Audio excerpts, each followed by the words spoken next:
Education is the only option. Hello everyone, तो कैसे हैं आप सब। चलिए हम लोग यूपी टेट और सी टेट दोनों को टारगेट करते हुए हिंदी के प्रैक्टिस सेट देख रहे हैं, जिसमें आज हम लोग टोटल 15 एमसीक्यूज देखने वाले हैं। इसमें एक गद्यांश भी शामिल है। तो चलिए स्टार्ट से एंड तक वीडियो देखिए, आपको 100% यहाँ से क्वेश्चंस देखने को मिलेंगे। तो ये सीरीज है, पूरी एक कंप्लीट सीरीज चल रही है जो एग्जाम तक चलती रहेगी। पूरी सीरीज यदि आप देखेंगे तो आपको बहुत हेल्प मिलने वाली है। तो चलिए स्टार्ट करते हैं, देखते हैं आज का अपना पहला क्वेश्चन। और यहाँ आपसे पूछा जा रहा है कि चलो बताओ कि आंख का किरकिरी होना इसका अर्थ क्या होता है। क्या मतलब इसका अर्थ होता है अप्रिय लगना, धोखा देना, कष्टदायक होना या बहुत प्रिय होना। बताइए, कहता है ना एकदम आंख का किरकिरी हो गया है। तो आंख में अगर कुछ चला जाता है, कोई सा भी छोटा टुकड़ा चला जाता है तो आंख में कितना दुख देता है। तो उसी को आपको यहाँ बताना है कि अगर मुहावरे के रूप में यूज किया जा रहा है तो क्या आप उसको बताएंगे। तो भाई अप्रिय लगना, ठीक है, अर्थात ऑप्शन जो है वो हो जाएगा ऑप्शन ए वाला। ठीक, जब आँखियां में दर्द हुई तो अच्छा तो लगे ना, जाहिर सी बात है अप्रिय ही लगेगा ना। तो इसका मतलब हुआ कि आंख का किरकिरी होना, इट मीन्स अप्रिय लगना। ऑप्शन ए जो है वो सही हो जाएगा। ठीक है, तो ध्यान से देख लीजिए, जब भी कोई व्यक्ति या वस्तु हमें बिल्कुल भी पसंद नहीं आती तब हम उसको कहते हैं कि आंख में एकदम खटक रहा है, आंख के लिए ये किरकिरी हो गया है। ठीक है, कुछ विद्वानों के द्वारा इसको कष्टदायक होना मतलब विकल्प सी के भी अर्थ में लिया जाता है, लेकिन जब हम मुहावरे की बात करते हैं तो इसका जो पहला ऑप्शन होना चाहिए वही सही माना जाता है। और सबसे बड़ी बात कि यूपी टेट में ये पूछा गया क्वेश्चन है और वहाँ पे इसमें ऑप्शन ए को ही टिक किया है। तो आयोग जो मतलब कि उत्तर मानेगा वही आपको मान के चलना है। जब भी आप एग्जाम के क्वेश्चन सॉल्व करने बैठे तो आयोग के लिए ना ये वाला गाना याद रखें कि तुमको जो हो पसंद वो बात करेंगे, तुम दिन को कहो रात तो हम रात कहेंगे। बहुत सिंपल सी बात है। आयोग ने अगर किसी प्रश्न का उत्तर दे रखा है जो उसी को आपको मान के आगे बढ़ना है और उसमें दिमाग नहीं लगाना है। ठीक है, आगे देखिए, धोखा देना, तो इसके लिए आंखों में धूल झोंकना जो है ना वो होता है। कहते हैं ना कि आंख में धूल झोंकने वाला काम कर रहे हो तुम, अर्थात चीट कर रहे हो। और वहीं आंख का तारा होना, ये बहुत प्रिय होना जो है ये इसका मुहावरा है। ठीक है, लगे हाथ दूसरा क्वेश्चन देखिए, निम्नलिखित में मौखिक अभिव्यक्ति का रूप क्या है। तो मौखिक अभिव्यक्ति, लिखित अभिव्यक्ति, इनके रूप तो आपको पता ही होने चाहिए। ध्यान से देखिए, मौखिक अभिव्यक्ति की बात हो रही है, शुद्धवर्तनी, सुलेख, श्रुतलेख या फिर आशुभाषण। तो आप देखिए, सुलेख हो, श्रुतलेख हो या शुद्धवर्तनी वाली जो भी चीजें हैं ये सब लिखित में आ जाएंगी। कहाँ आएंगी? लिखित में आ जाएंगे। तो फिर मौखिक में क्या आ जाएगा? आशुभाषण आ जाएगा। ऑप्शन डी जो है वो एकदम सही है। ठीक है, आगे देखेंगे तो आशुभाषण अर्थात ऐसा भाषण जो बिना किसी पूर्व तैयारी के तुरंत मौखिक रूप से दिया जाए, और ये होता है हमारा मौखिक कौशल। ठीक है, मतलब ऐसा नहीं है कि आप 4 दिन से प्रिपेयर हुए हैं कि यार फलानी जगह पे जा करके कुछ स्पीच देनी है, नहीं, ऑन द स्पॉट आपको कहा गया कि आप इस टॉपिक पे कुछ बोलिए और आप तुरंत बोलना स्टार्ट कर दिए, उसको हम कहेंगे कि भाई ये आशुभाषण है। ठीक है, शुद्ध वर्तनी, ये भाई हमें लिखने में ही यूज आता है। लिखने में अगर आपने वर्तनी की या शुद्धता की तो फिर फटाफट आपके नंबर कटे। इसके साथ साथ सुलेख, तो इसका अर्थ भी सुंदर लिखावट से, और ये पूरी तरह से लिखित अभिव्यक्ति है। और वहीं श्रुतलेख, तो ये इसे डिटेक्शन कहा जाता है और जिसको सुन करके लिखा जाता है। कुल मिलाकर के ये सुनने और लिखने दोनों का मिक्स्ड कौशल माना जाता है। नेक्स्ट क्वेश्चन देखिए, वीडियो पसंद आ रहा है तो लाइक जरूर कर दीजिए। 100% आपको एग्जाम में क्वेश्चन टकराएंगे, ये तो एकदम दावा है। कह रहे हैं कि निम्नलिखित में से किस देश में हिंदी भाषा का प्रयोग लिखने और बोलने के लिए किया जाता है। आपको ना ये जो विदेश हैं इनमें बताना है। तो ध्यान से देखिए, ऑस्ट्रेलिया, भैया वहां तो अंग्रेजी चलेगी ना। दक्षिण अमेरिका, क्या ये? बिल्कुल भी नहीं। ये होगा पाकिस्तान, बिल्कुल नहीं। फिर क्या हो जाएगा? ये होगा मॉरिशस। क्या हो जाएगा? मॉरिशस। तो ध्यान से देख लीजिए, हमारे देश में तो हिंदी भाषा चलती ही है, इसके साथ साथ आप मॉरिशस में देखिए, यहाँ पर भी बोलने और लिखने में जो हिंदी लैंग्वेज है उसका यूज किया जाता है, यानी ऑप्शन डी जो है वो सही हो जाएगा। जितना आप लोग आंसर और क्वेश्चन को देखते हैं ना, उससे कहीं ज्यादा आप लोगों को देखना चाहिए एक्सप्लेनेशन, क्योंकि अंततः एक्सप्लेनेशन से ही क्वेश्चन ज्यादा बनते हैं। तो ध्यान से देखिए, भारत के बाहर मॉरिशस जो है ये ऐसा देश आपको देखने को मिलता है जहां पर एक बड़ी आबादी जो कि भारत के मूल से बिलोंग करती है, अर्थात भारतीय मूल की है, और वहां सरकारी और सामाजिक स्तर पर जो हिंदी लैंग्वेज है उसका बहुत व्यापक यूज होता है। ठीक है, वहीं अगर हम ऑस्ट्रेलिया और दक्षिण अमेरिका की बात करें तो यहाँ पे भाई हिंदी बिल्कुल भी मुख्य भाषा के रूप में आपको नहीं देखने को मिलती, लेकिन हाँ, पाकिस्तान में आपको पता होना चाहिए कि उर्दू और पंजाबी बोली जाती है। ठीक है, क्या बोली जाती है? उर्दू और पंजाबी। वहीं अगला क्वेश्चन देखिए कि भारतेंदु युग में निकलने वाली एक पत्रिका का युग्म कौन सा, यानी कि कौन सी वो 2 पत्रिकाएं हैं जो भारतेंदु युग में निकला करती थी। कह रहे हैं कवि वचन, सुधा और हिंदी प्रदीप। देखिए, आपको यहाँ पे मतलब भारतेंदु युग का पूछा गया है आपसे ना, इन सारे के सारे जो पत्रिकाएं हैं उनका नाम किसके द्वारा मतलब कि इसको छापा जाता था, कौन इसको पब्लिक करता था, ये भी पूछा जा सकता है। तो सबके लिए आपको तैयार रहना है। और यहाँ देखिए आपको इसका सही उत्तर मैं बताऊं तो इसका जो सही उत्तर है वो हो जाएगा ऑप्शन ए वाला, अर्थात जो कवि वचन सुधा और हिंदी प्रदीप है ये भारतेंदु युग में निकलने वाली पत्रिका है। कब निकलती थी? भारतेंदु युग में। यहाँ पे ध्यान से देख लीजिए, जो कवि वचन सुधा है इसका स्वयं संपादन भारतेंदु हरिश्चंद्र ने किया था और ये ऑलरेडी हमारे एग्जाम में पूछा गया क्वेश्चन है, ठीक है। वही हिंदी प्रदीप ये भी हमारे एग्जाम में पूछा गया है, यूपीएसआई में कई बार पूछा गया है। तो इसके जो संपादक थे वो थे बाल कृष्ण भट्ट, जो कि भारतेंदु मंडल के प्रमुख लेखकों में से एक थे। वहीं अगर हम सरस्वती पत्रिका की बात करें तो ये द्विवेदी युग की सबसे इंपॉर्टेंट पत्रिका है और महावीर प्रसाद द्विवेदी इसके संपादक थे। और ये क्वेश्चन तो पता नहीं कितनी बार हमारे एग्जाम्स में पूछा गया है कि जो सरस्वती पत्रिका है उसके संपादक कौन थे। साफ साफ आपको याद रखना है महावीर प्रसाद द्विवेदी, और ये द्विवेदी युग की सबसे इंपॉर्टेंट पत्रिका मानी जाती है। आगे देखिए, कह रहे हैं कि तद्भव पत्रिका के संपादक कौन है। तो ये जो पत्र पत्रिकाएं हैं ना, इनसे क्वेश्चन थोड़ा बन जाता है हमारे एग्जाम में। तो तद्भव पत्रिका की बात हो रही है, क्या ये लीलाधर जगूड़ी हैं या फिर विश्वनाथ प्रसाद तिवारी या हरि प्रकाश उपाध्याय या फिर अखिलेश भैया हैं क्या? ये बताइए। बिल्कुल अखिलेश, ठीक है। अब ये अखिलेश भैया वाली बात नहीं है, वरना पता चला आप लोग अखिलेश भैया को याद कर लें। ऑप्शन डी जो है वो सही हो जाएगा, ठीक है। तो ये जो तद्भव है ना, वो एक आधुनिक और प्रभावशाली साहित्यिक पत्रिका मानी जाती है। इसका संपादन लखनऊ से किया गया था अखिलेश के द्वारा, ठीक है। और वहीं विश्वनाथ प्रसाद तिवारी की बात करें तो इन्होंने दस्तावेज पत्रिका का संपादन किया था। कौन सी पत्रिका? दस्तावेज पत्रिका का संपादन किया था। आगे देखिए, कह रहे हैं कि 12 बरस लो कुकर जीवे और 13 लो जिए सियार, ये पंक्ति किसकी है? आपको पता है, मतलब इतनी बार ये क्वेश्चन मतलब पंक्ति पूछी गई है कि मैं क्या ही बताऊं। और ये वीर गाथा काल की है। कब की है? वीर गाथा काल की है। और इसमें ना कुल मिलाकर के ये बताया जा रहा है कि 12 बरस ले कुकुर जी, अर्थात 12 साल तक तो कुत्ता जीता है, 13 लो जिए सियार, और 13 साल जो है कौन जीता है? मतलब सियार जीते हैं। और उसके बाद है कि बरस 18 मतलब जो छत्री है वो जीते हैं, बाकी सब बेकार। अर्थात कुत्ते की उम्र इन्होंने बताई है कि कितनी है? 12 साल की है। 13 साल इन्होंने बताई सियार जीते हैं, केवल 18 साल तक छत्री जीते हैं, बाकी सब तो बेकार है। मतलब बाकी सब जो भी है, अगर उसके आगे की जिंदगी जी रहे हैं तो बेकार ही है। और अभी देख रहे हैं लोग ज्यादा से ज्यादा जीने के लिए क्या कुछ नहीं कर रहे हैं, मतलब कोई छत्री नहीं है इस धरती पे। चलिए, तो बताइए, ये वीर गाथा काल की कुल मिलाकर के रचना है वीर रस से ओतप्रोत, किसके द्वारा लिखी गई? विद्यापति, चंद्रवरदाई, नरपत नाल या फिर जगनिक? फौरन बताइए।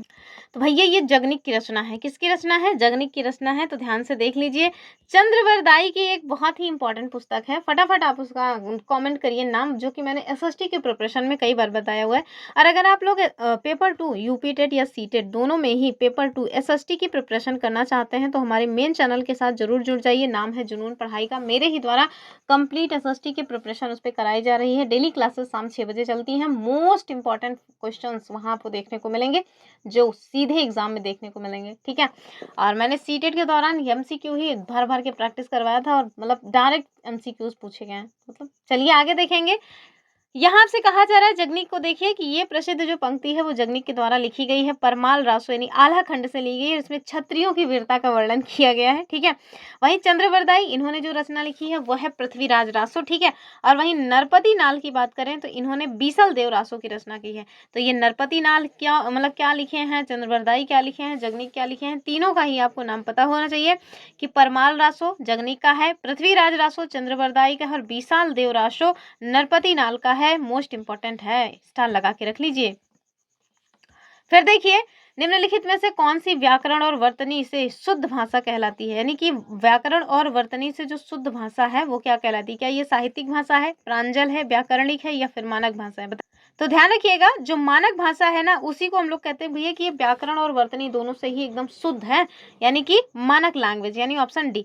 तो ध्यान से देख लीजिए, स्टैंडर्ड लैंग्वेज जिस भाषा के रूप को शिक्षित समाज, शासन और व्याकरण द्वारा सर्वसम्मति से एक्सेप्ट किया जाता है उसे मानक भाषा कहते हैं। अब देखो मतलब इतना भी पढ़ा लिखा समाज नहीं चाहिए भैया कि एकदम मानक भाषा यूज करें, आधे से ज्यादा लोगों को तो समझ ही नहीं आएगा। ठीक है, वही कह रहे हैं साहित्यिक भाषा क्या है, तो वो भाषा जिसमें साहित्य रचा जाता है, जरूरी नहीं कि वो हमेशा व्याकरणिक रूप से मानक ही हो, जैसे ब्रज या अवधि। आप देखिए ये जो ब्रज और अवधि भाषा है ये व्याकरणिक रूप से मानक नहीं है, लेकिन फिर भी इसमें बहुत ही बेहतरीन साहित्य लिखे गए हैं। जैसे सूरदास जी को देखिए, उन्होंने तो पूरा ब्रज में ही एकदम मतलब बेहतरीन साहित्य लिख दिया है। आगे देखिए, कह रहे हैं कि सूरदास किस भाषा की रचना मतलब करते हैं। अब देखिए अभी अभी ऊपर जो है एक्सप्लेन किया था।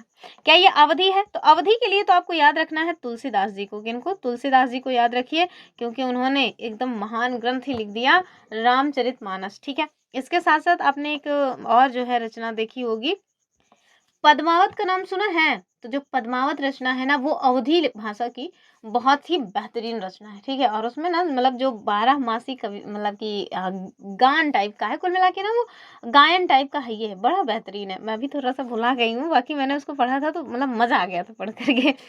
बुंदेली, ब्रज या छत्तीसगढ़ी, बताइए फौरन क्या हो जाएगा कि सूरदास किस भाषा की रचना करते हैं? भैया ब्रज भाषा। ठीक है, तो ब्रज भाषा का जो साहित्य है ना, वो सूरदास के द्वारा ही एकदम मतलब उसको एकदम निखार के लाया गया है। तो ध्यान से पहले यही देख लीजिए कि जो सूरदास जी हैं वो पुष्टि मार्ग के जहाज कहे जाते हैं। ये इस तरह के क्वेश्चंस भी एग्जाम में आपको देखने को मिल जाते हैं। इन्होंने अपनी कालजयी रचना जो सूर सागर है, इसको ब्रज भाषा में लिखा है। तो सूर सागर किसकी रचना है? सूरदास की। ठीक है, वहीं अगर हम अवधी लैंग्वेज के मतलब जो सम्राट हैं उनकी बात करें तो तुलसीदास जी हमने आपको बता ही दिया, और वहीं जायसी की जो पद्मावत है इसको तो भाई मैंने बताया ही। नेक्स्ट क्वेश्चन देखिए, वीरों का कैसा हो बसंत, आपको बताना है कि ये कविता किसने लिखी है। ये सारे क्वेश्चंस ना 2017 में जो यूपी टेट का एग्जाम हुआ था वहां पे पूछे गए हैं, तो ऐसा मत समझिएगा कि मैंने मनमर्जी दिया है, नहीं, ये सारे क्वेश्चंस यूपी टेट 2017 के हैं। तो वीरों का कैसा हो बसंत, ये कविता किसने लिखी है? क्या ये मतलब सुमित्रा कुमारी चौहान ने लिखी है, सुभद्रा कुमारी चौहान, या माखनलाल चतुर्वेदी, या रामधारी सिंह दिनकर? आप देखिए इन दोनों में सरासर कंफ्यूज होना है, तो कंफ्यूज मत होइए, ये सुभद्रा कुमारी चौहान की रचना है वीरों का कैसा हो बसंत। ठीक है, और ये वीर रस की एक प्रसिद्ध कवित्री मानी जाती है सुभद्रा कुमारी चौहान जी। इनके द्वारा देखिए कैसी कैसी कविताएं लिखी गई। खूब लड़ी मर्दानी वो तो झांसी वाली रानी थी। मुझे समझ नहीं आता कि आखिर किसी महिला को मजबूत दिखाने के लिए मर्दानी शब्द क्यों यूज किया जाता है। अरे वो अपने आप में मजबूत महिला है, क्यों मर्द बनना है उसको। लेकिन देखिए हमारी जो सोसाइटी है ना उसको मतलब ये एक्सेप्ट नहीं कर पा रही है कि कोई महिला जो है मजबूत हो सकती है। मजबूत तो केवल मर्द होंगे उनकी नजर में। खैर आगे देखेंगे हम लोग। तो झांसी की रानी, वीरों का कैसा हो बसंत, इस तरह की बहुत ही लोकप्रिय रचनाएं जो है वो सुभद्रा कुमारी चौहान के द्वारा लिखी गई हैं। वहीं जो माखनलाल चतुर्वेदी हैं, इन्हें एक भारतीय आत्मा कहा जाता है। इनकी जो प्रसिद्ध रचना है वो है पुष्पी की अभिलाषा। मैं जब 4th क्लास में थी ना, तो मतलब प्राइमरी में तो नहीं पढ़ रही थी उस समय, एक नया नया स्कूल खुला हुआ था मिडिल, उसी में ये वाली कविता थी, और मतलब इतना इसको रटवा दिया गया था कि उस समय एक एक लाइन इसकी याद थी। नहीं चाहता मैं सुरबाला के गहनों में गूथा जाऊं, तो याद है कि नहीं आपको? तो उस टाइम की ये कविता थी, उस टाइम पे मुझे बहुत अच्छे से याद थी। तो ये पुष्प की जो अभिलाषा है ना, ये माखनलाल चतुर्वेदी की रचना है, यानी ऑप्शन क्या हो जाएगा इसका? मतलब बी वाला। चलिए आगे देखिए, यहाँ से कहा जा रहा है कि निम्नलिखित में से कौन सा मतलब कि कौन सा रासो है जो आल्हा खंड के नाम से प्रसिद्ध है? बताइए, क्या ये पृथ्वीराज रासो है, खुमाड़ रासो है, परमाल रासो है, या फिर बीसल देव रासो? बताइए फौरन। तो ये हो जाएगा हमारा परमाल रासो। कौन सा रासो? परमाल रासो जो है वो इसका सही उत्तर होगा, यानी ऑप्शन सी जो है वो। ठीक है, तो ध्यान से देख लीजिए, जगनिक जी के द्वारा लिखा गया ये ग्रंथ जो है आल्हा खंड इसको कहा जाता है, और इसमें आल्हा और उदल नामक 2 वीर भाइयों की जो मतलब की कहानियां हैं उनका वर्णन किया गया। और समझ रहे 52 बार जो लड़ाइयां हैं वो लड़ी हैं। और आपको पता होना चाहिए कि आखिरकार ये जो मतलब आल्हा उदल है इतिहास में, इनको पराजित करने का काम किसके द्वारा किया गया था? पृथ्वीराज चौहान अर्थात पृथ्वीराज तृतीय के द्वारा। ठीक है, आगे देखिए, वहीं अगर हम पृथ्वीराज रासो की बात करें तो इसकी रचना हम सबको पता है कि चंद्रवरदाई जी के द्वारा की गई है, और ये हिंदी का पहला महाकाव्य माना जाता है। जैसे हिंदी का पहला महाकाव्य कौन सा है, हिंदी की पहली कहानी कौन सी है, पहला उपन्यास क्या कौन सा है, इस तरह के क्वेश्चन हमारे एग्जाम में बहुत बनते हैं। तो आप याद रखिए कि हिंदी का जो पहला महाकाव्य है वो पृथ्वीराज रासो को माना जाता है, जो कि चंद्रवरदाई की रचना है। ठीक है, वहीं अगर हम बीसल देव रासो की बात करें तो इसकी रचना हम सबको पता है कि नरपति नाल ने की है। ये देखिए, आप 3-4 क्वेश्चंस लगातार आपको ना देखने को मिलेंगे हमारे किससे? गद्यांश से। तो एक गद्यांश पूछा जाता है, उस गद्यांश से कम 4 प्रश्न बनते हैं, तो बहुत इंपॉर्टेंट है। आपको मैं एक ट्रिक्स बताती हूँ कि कैसे आप जो है मतलब कि गद्यांश को ना बहुत जल्दी सॉल्व कर सकते हैं। जैसे गद्यांश में जो व्याकरण दिया है, व्याकरण को तो आप ऐसे ही कर सकते हैं, लेकिन गद्यांश के अंदर से जो क्वेश्चन पूछे जाते हैं उनके क्वेश्चंस को सॉल्व करने के लिए ना आपको पता होना चाहिए क्या करना है। आपको सबसे पहले क्वेश्चंस देखना चाहिए। क्या करना चाहिए? क्वेश्चंस देखना चाहिए कि आखिरकार क्वेश्चन क्या दिया है। जैसे पहला क्वेश्चन देखिए, महावीर स्वामी का जन्म कहाँ हुआ था, ये दिया हुआ है। दूसरा क्वेश्चन है स्वच्छंद में संधि, और तीसरा है महात्मा बुद्ध ने जब बुद्धत्व प्राप्त किया तब उनकी अवस्था कितनी थी। अब देखिए, अब जैसे ये स्वच्छंद में मतलब संधि कौन सी है, ये तो भाई जानते हैं व्याकरण का है, तो इसको तो एक्सेप्ट मतलब कि अगर आपको आ रहा है तो आ रहा है, नहीं तो नहीं जाने दीजिए। लेकिन जो आपके पैराग्राफ से दिया है उसको देखिए। पैराग्राफ में महात्मा बुद्ध ने जब बुद्धत्व प्राप्त किया तब उनकी अवस्था कितनी थी, एक क्वेश्चन ये पूछा गया है, और दूसरा पूछा गया है कि महावीर स्वामी का जन्म कहाँ हुआ। अब फौरन हम लोग जब क्वेश्चन देख लिए तो तुरंत हमारा काम क्या होगा, तुरंत हम लोग जा करके ये देखेंगे कि आखिरकार क्या है हमारा पैराग्राफ। जैसे ही आपको इस तरह का क्वेश्चन का उत्तर दिखेगा आप तुरंत आगे बढ़ जाइएगा। चलिए देखते हैं। कह रहे हैं कि आदिम आर्य घुमक्कड़ ही थे, यहाँ से वहां वे घूमते ही रहते थे, घूमते भटकते ही वे भारत पहुंचे। यदि घुमक्कड़ी का बाना उन्होंने न धारण किया होता, यदि वे एक स्थान पर ही रहते तो आज भारत में उनके वंशज नहीं होते। ठीक है, भगवान बुद्ध घुमक्कड़ तथा भगवान महावीर घुमक्कड़ थे। अब देखिए घुमक्कड़ शब्द वहां पूछा गया है, लेकिन चूंकि ये व्याकरण का है तो इसमें इसका उत्तर जो है इस पैराग्राफ से नहीं मिलेगा।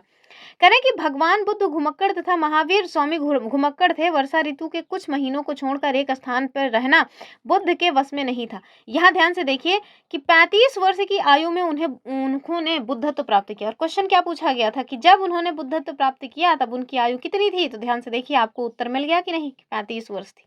तो एक क्वेश्चन सॉल्व हो गया कि नहीं हो गया। इस तरह से क्वेश्चन सॉल्व करेंगे तो फौरन सॉल्व होगा। वहीं आगे देखिए, आगे आपसे बताया जा रहा है कि उन्होंने बुद्धत्व प्राप्त किया तो उनकी आयु कितनी थी, 35 वर्ष थी। 35 वर्ष से 80 वर्ष की आयु तक, जब तक उनकी मृत्यु नहीं हुई, 45 वर्ष तक वे निरंतर ही घूमते रहे। फिर अपने आप को समाज सेवा और धर्म प्रचार में लगाए रहे। अपने शिष्यों से उन्होंने कहा था, चरथ भिक्षरणे चारिके, हे भिक्षुओं घुमक्कड़ी करो। यद्यप बुद्ध कभी भारत के बाहर नहीं गए, किंतु जो उनके शिष्य हैं उन्होंने उनके वचनों को सिराखों पर रख लिया और पूर्व में जापान, उत्तर में मंगोलिया, पश्चिम में मकदूनिया और दक्षिण में बाली द्वीप पर धावा मारा। आप समझ रहे हैं, यहाँ से ना आपको इतिहास का एक बहुत ही इंपॉर्टेंट जो है जानकारी भी मिल रही है कि आखिरकार जो हमारे भगवान बुद्ध हैं उनके चेलों ने उनका बौद्ध धर्म का प्रचार कहाँ कहाँ किया। आगे देखिए, श्रावण महावीर ने स्वच्छंद विचरण के लिए अपने वस्त्रों तक को त्याग दिया। दिशाओं को उन्होंने अपना अंबर, अंबर मतलब समझ रहे हैं, वस्त्र बना लिया। ये देखिए, वैशाली में जन्म लिया। अब देखिए किसकी बात हो रही है, महावीर स्वामी की। तो हमसे क्वेश्चन यही पूछा गया था ना कि महावीर स्वामी का जन्म कहाँ हुआ था। ये देखिए क्वेश्चन, ये देखिए यही पूछा गया था, मिल गया वैशाली। अब आप देखिए आपका टाइम क्या बच गया कि आपको कंप्लीट यहाँ से फिर आगे पढ़ने की जरूरत ही नहीं है। तो इसलिए आपको टाइम भी बचाना है और साथ में क्वेश्चन भी एक बार में सॉल्व करना है। चलिए यहाँ देखिए, घुमक्कड़ में प्रत्यय कौन सा है ये आपको बताना है। प्रत्यय और उपसर्ग मोस्ट फेवरेट टॉपिक है हमारे एग्जामिनर का। प्रत्यय जो है ये किसी भी शब्द के अंत में लगते हैं, ठीक है, और वही जो उपसर्ग होते हैं वो किसी भी संत के मतलब संत नहीं, किसी भी शब्द के प्रारंभ में लगते हैं, ठीक है। तो जो प्रारंभ में लगेगा वो है उपसर्ग और जो अंत में लगेगा वो है प्रत्यय। यहाँ आपसे घुमक्कड़ पूछा जा रहा है, ठीक है। घुमक्कड़ ये घूमना शब्द से बना हुआ है, तो घुमक्कड़ में अक्कड़ जो शब्द है वो हो जाएगा हमारा प्रत्यय। क्या हो जाएगा, अक्कड़, ठीक है, यानी ऑप्शन ए जो है वो सही हो जाएगा। तो ध्यान से देख लीजिए, घूम जो है ये मूल शब्द या धातु है और उसमें अक्कड़ लगा करके क्या बना दिया गया है, कृत प्रत्यय अर्थात घुमक्कड़। आगे देखिए, कह रहे हैं कि स्वच्छंद में कौन सी संधि है। स्वच्छंद बताइए, क्या ये विसर्ग संधि है, दीर्घ संधि है, गुण है या फिर व्यंजन है। भाई मुझे तो ये साफ साफ मतलब व्यंजन संधि ही लग रही है, तो हम व्यंजन संधि ही लगाकर आगे बढ़ेंगे कि जो स्वच्छंद है वो व्यंजन संधि है। यहाँ पर देख लीजिए इसको कैसे एग्जैक्टली तोड़ा मोड़ा गया है। तो इसका संधि विच्छेद क्या होगा, स्व प्लस छंद, क्या हो जाएगा, स्व प्लस छंद, ठीक है।